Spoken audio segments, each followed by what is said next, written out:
ವೀಕ್ಷಕರೇ, Bigg Boss Barbie doll Nivedita Gowda ಮತ್ತು Chandan Shetty June 7, 2024ರಂದು ಪರಸ್ಪರ ಒಪ್ಪಿಗೆಯ ಮೇಲೆ ಡಿವೋರ್ಸ್ ಪಡೆದುಕೊಂಡಿದ್ದಾರೆ. ಸಾಮಾಜಿಕ ಜಾಲತಾಣದಲ್ಲಿ ಪೋಸ್ಟ್ ಹಾಕುವ ಮೂಲಕ ಸಪರೇಟ್ ಆಗಿರುವ ವಿಚಾರವನ್ನ ತಿಳಿಸಿದ್ದಾರೆ. ಇದರ ಬೆನ್ನಲ್ಲೇ ಮಗು ಬೇಡವೇ ಬೇಡ ಎಂದು ನಿವೇದಿತಾ ಗೌಡ ಹೇಳಲು ಕಾರಣವೇನು ಎಂದು ಖುದ್ದು ನಿವಿ ತಂದೆ ಹೇಳಿದ್ದೇನು ಎಂಬ ಸಂಪೂರ್ಣ ಮಾಹಿತಿಯನ್ನು ಈ ವಿಡಿಯೋದಲ್ಲಿ ನೋಡೋಣ ಬನ್ನಿ. ಅದಕ್ಕೂ ಮುನ್ನ ನಿವೇದಿತಾ ಮತ್ತು ಚಂದನ್ ಬೇರೆ ಆಗಬಾರದಿತ್ತು ಅಂತ ನೀವು ಕೂಡ ಅನ್ನುವುದಾದರೆ ತಪ್ಪದೆ ಈ ವಿಡಿಯೋನ ಲೈಕ್ ಮಾಡಿ, ಹಾಗೆ ನಮ್ಮ ಚಾನಲ್ ಅನ್ನ ಸಬ್ಸ್ಕ್ರೈಬ್ ಮಾಡಿ ನಮ್ಮನ್ನ ಬೆಂಬಲಿಸಿ. ಹೌದು, ಕ್ಯೂಟ್ ಕಪಲ್ ಎಂದು ಕರೆಯಲ್ಪಡುತ್ತಿದ್ದ ಚಂದನ್ ಶೆಟ್ಟಿ ಮತ್ತು ನಿವೇದಿತಾ ಗೌಡ ಡಿವೋರ್ಸ್ ಕೊಟ್ಟಿರುವ ಸುದ್ದಿ ಅಭಿಮಾನಿಗಳಿಗೆ ಬರಸಿಡಿಲಿನಂತೆ ಬಡಿದಿದೆ. ಇದು ನಿಜವೋ ಸುಳ್ಳೋ ಎಂದು ಅಭಿಮಾನಿಗಳು ತಡಕಾಡುವಷ್ಟರಲ್ಲಿಯೇ ಸುದ್ದಿ ತಿಳಿದ ದಿನವೇ ಡಿವೋರ್ಸ್ ಕೂಡ ತೆಗೆದುಕೊಂಡಾಯಿತು.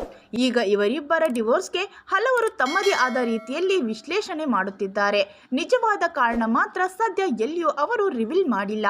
ಮೊನ್ನೆಯವರೆಗೂ ಒಟ್ಟಿಗೆ ಇದ್ದವರು ದಿಢೀರ್ ಈ ನಿರ್ಧಾರಕ್ಕೆ ಬಂದ ಬಗ್ಗೆ ನಿವೇದಿತಾ ಗೌಡ ಅವರ ತಂದೆ ಮಾತನಾಡಿದ್ದಾರೆ. ಅವರಿಬ್ಬರಿಗೂ ಒಳ್ಳೆಯ ಹೊಂದಾಣಿಕೆ ಇದೆ, ಆದರೆ ಚಂದನ್ ಮನೆಯಲ್ಲಿ ಮಗುವಿನ ನಿರೀಕ್ಷೆ